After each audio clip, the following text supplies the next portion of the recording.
This is an Undiscovered Legacy production and proud member of PodNation TV Network. Hello, Scoob believers, and welcome to episode number 96 of the Undiscovered Entrepreneur Getting Across the Start Line. And it's me, Scoob,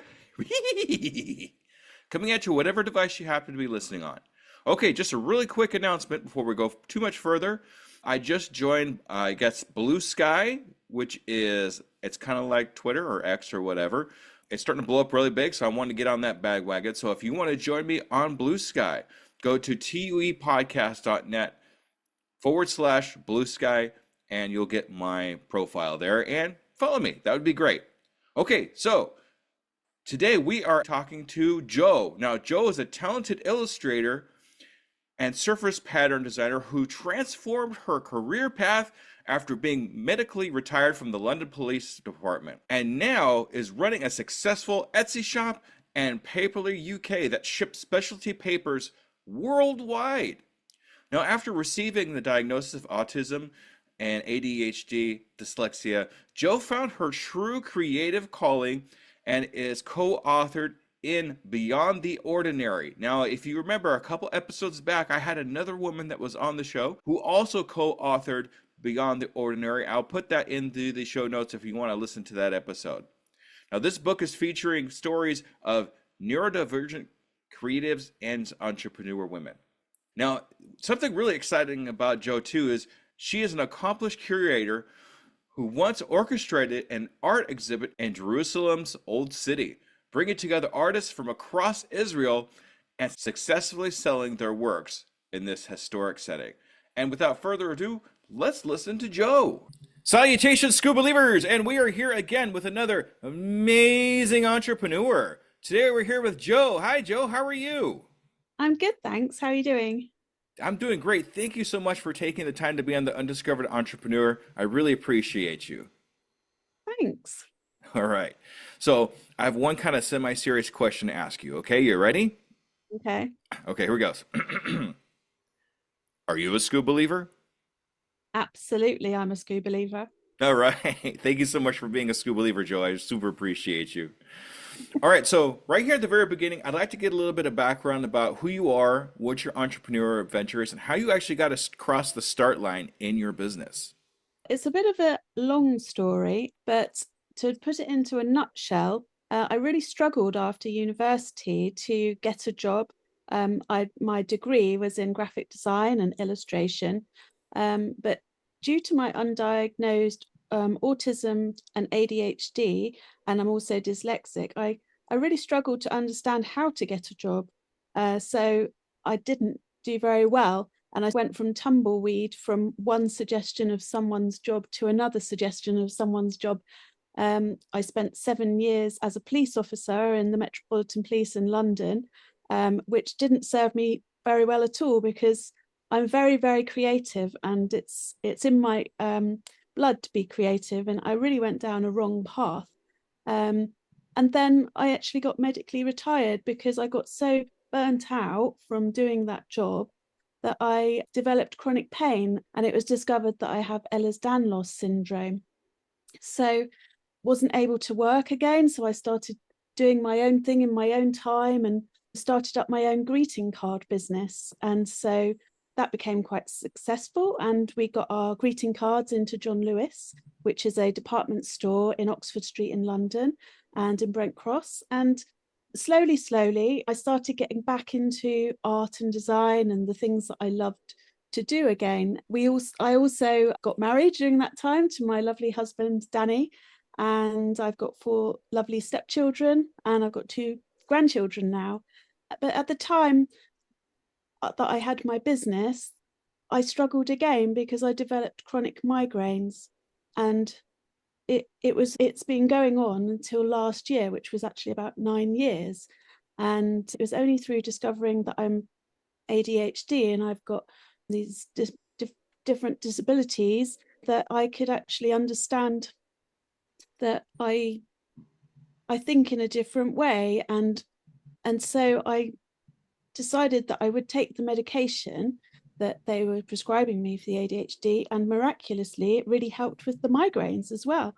So after I started on this medication, I thought to myself, wow, I think I could start working again. So I've now, with these diagnoses and getting the help and support from the UK government with an award, and also from the local community with support, and also from Mandy Nicholson, who's my neurodivergent coach. She's been helping me, and she's been helping me to start up my own business. So that's what I'm doing now. And I'm finally becoming an illustrator and designer. And I'm focusing on surface pattern design. And the other thing that I do is I own a Etsy shop, selling handmade and specialty papers. And that shop is called Paperly UK. And I sell worldwide. So if you want to check it out, then you can. Yeah. That's awesome. We'll definitely have a link to your Etsy shop in the show notes. Okay. That way, if anybody wants to check it out, all they have to do is go into the show notes, click on the link, and they'll find your Etsy to see what you have to offer. You've had a lot of different jobs and different experiences that most people have. I mean, going from police officer to creator to business cards, and then to an illustrator to an Etsy shop. That's amazing. That's quite the feat. Yeah, I mean, it's been quite a journey. I've learned so much, especially in the last sort of 6 months doing Mandy's course. She's really she really understands neurodivergent people because her children are as well, and she is as well. So she really understands, and that's really something that is very important, I think, when you've got a coach or a therapist, that they really do understand autism and an ADHD, because it's very easy to dismiss a lot of these things and end up gaslighting people, which I've had experience of as well. So yeah, so it's really great. And we're actually writing a book together now, me, her, and 29 other people, which is called Beyond the Ordinary, and it comes out later this week. So it's Oh, quite exciting. cool. Yeah, What's the name of the book again? I'm sorry. Beyond the Ordinary. Beyond the Ordinary. It's about neurodivergent people and creative, and how our stories, and we've all got a chapter each, and she's also weaved in all kinds of self-help throughout that book as well for neurodivergent people. Awesome. So by the time this episode actually airs, that book will actually have been released already. Yeah, So let's do the same thing. Let's have a way to be able to get that book. Is it going to be available on Amazon, or where's it going to be available at? absolutely. Yeah, Yep. Amazon and Kindle as well. Okay. So I'll try to find a link to it so we can put it in the show notes as well too. Okay. And we'll get some of your great work out there. That's amazing. One thing that I really experience when it comes to not understanding your situation. I think that's one of the most frustrating things for me. If I don't understand what's going on around me or what's actually happening around me, it gets super frustrating to me if somebody doesn't tell me what's going on in their head, or if I don't even know what's going on in my own head. It gets super frustrating because you're all over the place. You don't know what to understand, what to trust, or anything like that. So I can understand how that could get super frustrating for you. But it's nice to have somebody help you out.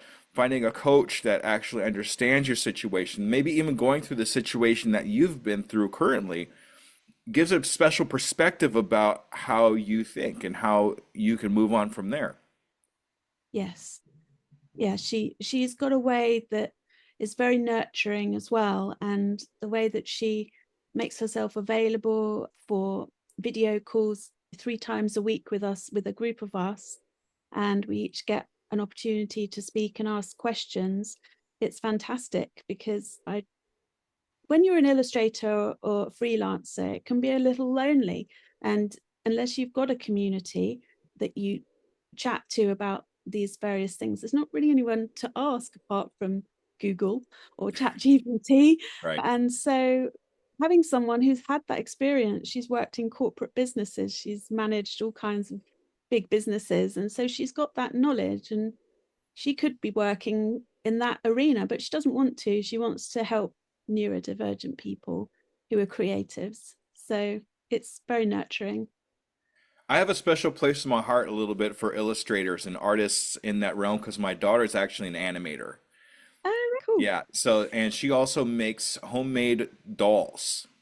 Oh, okay. And it's amazing to see where she definitely didn't get that from me. I'm a stick figure guy. So that's all I can do. But yeah, I mean, especially when you're doing something on your own, when you're just a solopreneur, it can be lonely. I mean, you're by yourself. There's not too many people around you to actually talk to. So it's very, very important to find a community of people out there that understand you, are doing things that are similar to you. So you have someone to talk to, maybe get some information from, get some feedback from maybe on your work. That way you can improve yourself. And maybe you can help them in one way, shape, or form too. So getting a community, whether it's just a Facebook community or an online community somewhere, very, very important. Yeah, definitely. In fact, the other girls on the course, we all cheerlead each other on. Someone gets something in a gallery or something, or they get a sale of a painting. We're all like, yeah, Yes. and that is very encouraging. Not really had that experience of work and being encouraging like that. So it really helps with the motivation and staying on track and accountability, which are all things that are challenging for ADHD.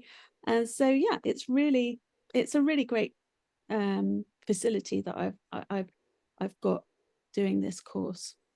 That's fantastic. That's awesome. So let me ask you this quick question is, what do you think stops entrepreneurs in general from getting across the start line in your experience?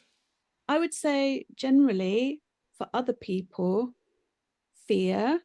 One of the massive things is the fear of security. So some of the top things you have are you need a place to live, you need food, you need to pay the rent, and jumping into doing something unknown and you're not even sure if it's going to work is scary compared to knowing you're going to get a paycheck every Friday. And I'm in a fortunate position that I'm not have I don't have that worry because I do have a small pension and I'm on some disability which gives me enough, and then my husband supports me with the rest.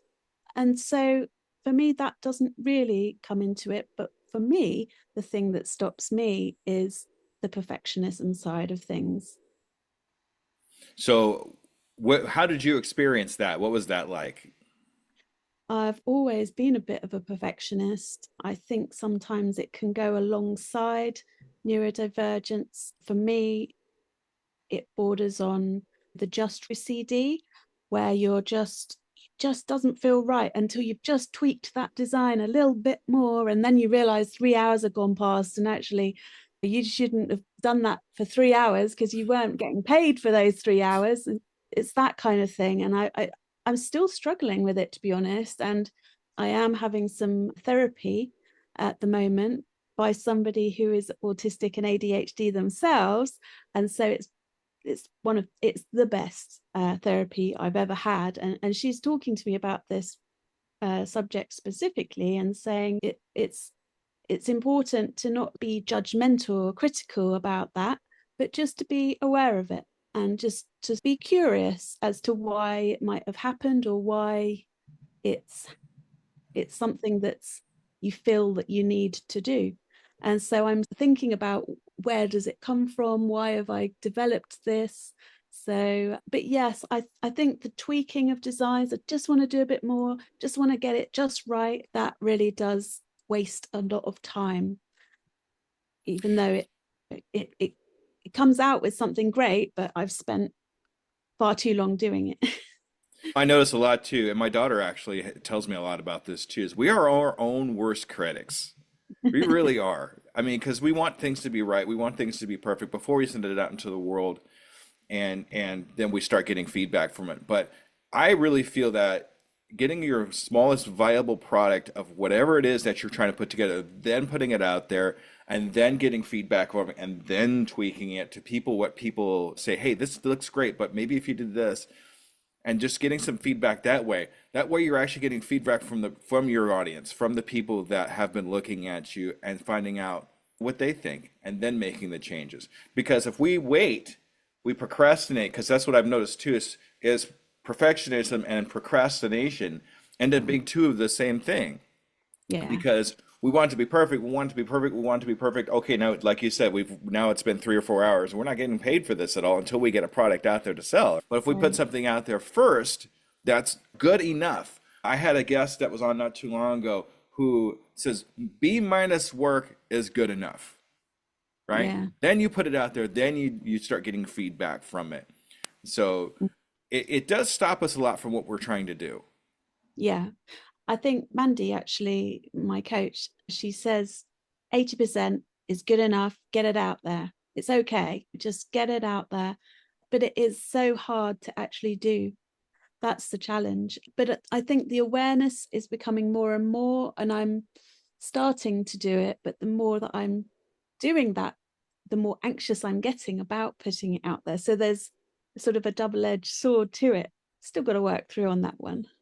I've noticed when I start putting things out, like my thumbnails for my YouTube videos and things like that, when I start finding myself trying to tweak things and saying, okay, we got to move this, we got to move this. Nope, I put my hands up there. No, I notice that I'm doing this. I'm just going to send it. And then I just send it. Sometimes, if you could catch yourself doing it, that means you're at that point where it's Yeah. okay to put out now. So that's Yeah. what I do a lot with my podcasts, my editing work, my YouTube thumbnails and things like that. If I catch myself starting to tweak things and taking more time doing it, that's when I send it. Yeah. So, and then that kind of goes into my tagline too of my podcast. I can, I am, I will, and I'm doing it today. We're doing things now while we're thinking about it, because if we wait too long, we start changing things, we start tweaking things. We try to make it perfect. And really, there is nothing 100% perfect about what we do out here anyway, right? So let's Yeah. just send it out there and see what happens. That's right. I mean, I've got a little phrase that I've got it on the wall saying, "You'll never know everything before you start, so learn along the way." I try and remind myself about that. Yeah, that's definitely goes into jumping off the cliff and making the airplane on the way down. That's But yeah, that's good words. That's good. We all really need to think about something like that too, where if it's good enough, send it out there, and then we'll see what happens next. Yeah. One of the projects that I'm doing at the moment it was to do with ADHD, autism, and eating disorders or disordered eating. And I wanted to have an accessible document. So I asked them, can I have an accessible document for that report? And they said, oh, I'm afraid we don't have one. And I was like, oh, she goes, oh, that's a good idea, though. Maybe we'll get a graphic designer. And then I was like, I'm a graphic designer. And then so I got the commission to do it. And then I had to learn all about providing accessible documents.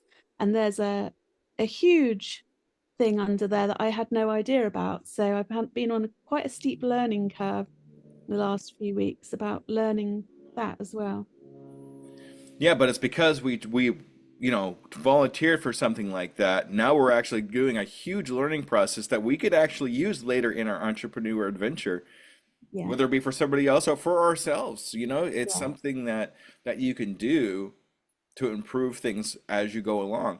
And I love the fact that you took advantage of that situation and just raised your hand and say, "Hey, I can do this." Even though you probably didn't know you could do it at the time, let's do it anyway and see what happens. And I love Yeah. the fact that you gave somebody else the idea for their company to be able to do something like that. Yeah. That's true. It should be coming out soon. I'm hoping that people will see it and read it. And it's an important learning. It's basically about understanding about this disordered eating between the overlap between autism and ADHD, and it's about questions that autistic and ADHD people prioritize for future research. And so rather than just having people who aren't ADHD or autistic choosing what they think, they've asked us, which is great. That's fantastic. Yeah. Congratulations. Yeah. All right, so a lot of podcasts that I listen to, they talk about pitfalls. What's your worst pitfall? Pitfall this, pitfall that.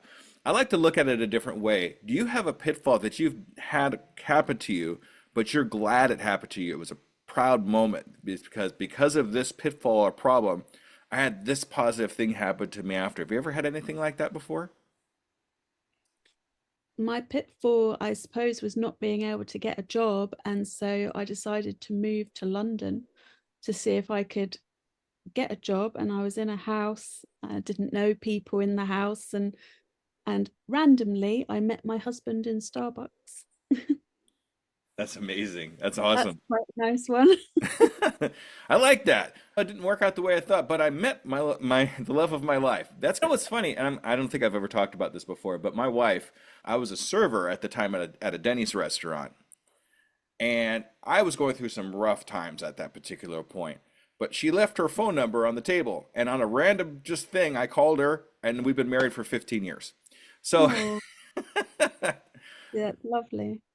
but it's you just never know what could happen in life, even though these things aren't exactly 100% positive or it feels really bad at the time. It's probably happening to you for a reason that's going to be good on the other side of that.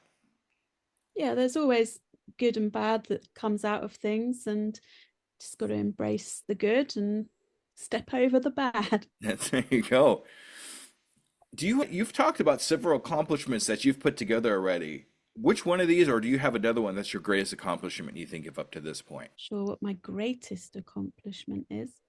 What comes to mind was a great accomplishment. I'm not sure about the greatest, but when I went out to Israel for a year doing voluntary work. And when I was out there, I did a art exhibition. I orchestrated an art exhibition and curated it, and got artists from all over Israel to bring their work in. And I had to choose which work, and we painted the place. And I got volunteers to come and help me to paint the huge room. And yeah, we got people coming in and buying this artwork. So that was very cool. I really enjoyed that. What, you know what? That's fantastic. I can't even imagine something like that.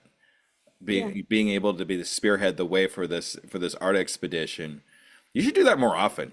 I think if you for the local area out there, yeah, I bet Yeah. that would be great. It just get some local artists out there, put it together, just like you did for in Israel, right? In Yeah, Jerusalem. It was in the old city as well of Jerusalem. It was magical. you need more magic. Yeah. You need to do Well, more magic like that, I think. That would be fantastic. So that's actually a fantastic accomplishment. Thank you for sharing that. So you know that I told you earlier that most of all of my listeners are new entrepreneurs that are just getting started. So if you came across an entrepreneur or anybody for that matter that's talking about starting their business, what one piece of advice would you give them? get a coach. Get a coach, like it. Absolutely. There's nothing that beats having someone who's got more knowledge than you and more expertise and skills or more life understanding about things than you. So wherever you're at, there'll be someone who's got that much more knowledge, and pay for it because they're worth it and you're worth it. Because that you can go onto YouTube and you can learn lots of things, sure. But if you've got someone who's focused on you for us, even if it's an hour a week or something, focused on you, focused on your goals, can keep you accountable, especially if you're neurodivergent, then it's it heads you off like a springboard into your own business, like nothing else. Awesome. Yeah, that's some great advice. Screw believers, I am a coach, just so you know. Okay, so but yeah, having somebody to point you in a direction, because a lot of times you'll get to a point where, okay, I'm here now. What do I do? What's my next step? And you don't know what your next step is, and YouTube's not going to be able to tell you what your next step is. So Absolutely. why not get somebody that's been there and done that? Ask them what the next step is, and not only would they give you the next step, but how probably even how to accomplish that next step, so you can move on in your entrepreneur adventure. So yeah, great advice. Getting a coach. They Always see look things. into that, especially Yeah, if you can get one that's in a similar situation or understands who you are. That's why you want to be careful about how you choose your coaches too. You can't just want to choose the first one that comes across. You want one that you could understand each other's and understand each other's faults and things of that nature. yeah, you have to do like a discovery call or something. Make sure that you vibe with that person so that it's not awkward or weird. Or it's the same with the therapist. You don't just find a therapist and go along to therapy. You check them out and make sure they're okay and they've got the qualifications they say they have, and the first conversation feels natural and good. It's very much the same with a coach. You got to make sure that they've that much further along doing things in their business, because you might get to a stage where actually I know what they know now, and you have to go to someone further on in their own businesses. They may have multiple businesses or branches of businesses. So Fantastic.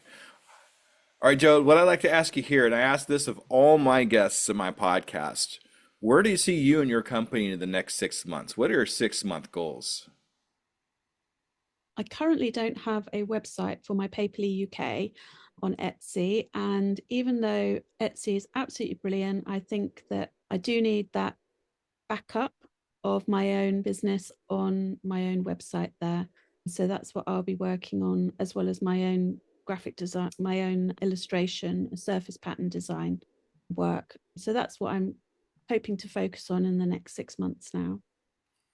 All right, awesome. So what I like to do with you, Joe, if it's okay with you, is I like to follow up with you in 6 months, have another interview just like this, and see if we got that website up, see if we have some new illustration work happening, and we're gonna hold you accountable, not just me, but to all my Scoob believers out there. So you talked about accountability earlier.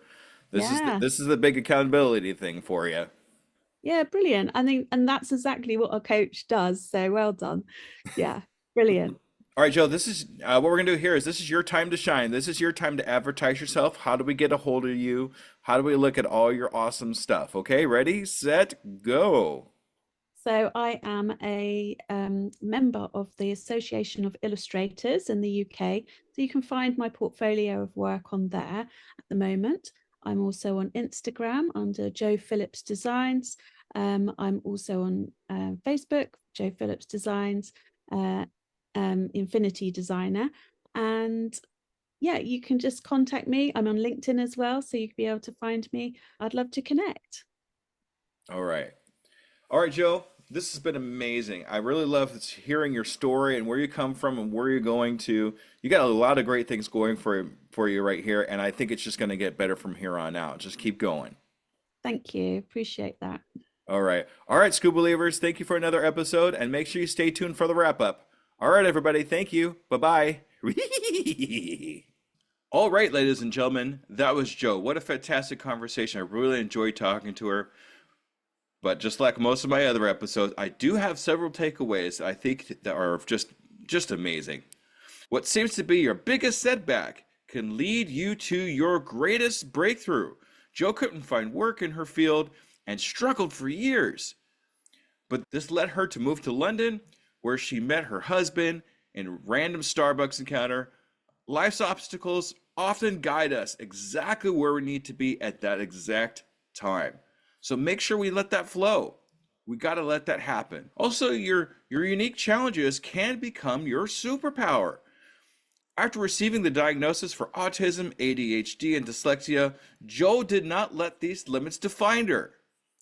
Instead, she embraced her neurodivergent perspectives, channeled her creativity, and now is thriving as an illustrator while helping others through her book and accessible design work. Understanding yourself is the first step in unlocking your true potential. So a lot of times we need to dig deep, even though we're having these problems. Sometimes we get these diagnoses. Let's use those to our advantage. And with that, I want to say thank you very much for another episode in an Undiscovered Entrepreneur Get Across the Start Line. And I will see you next week. Bye, everybody.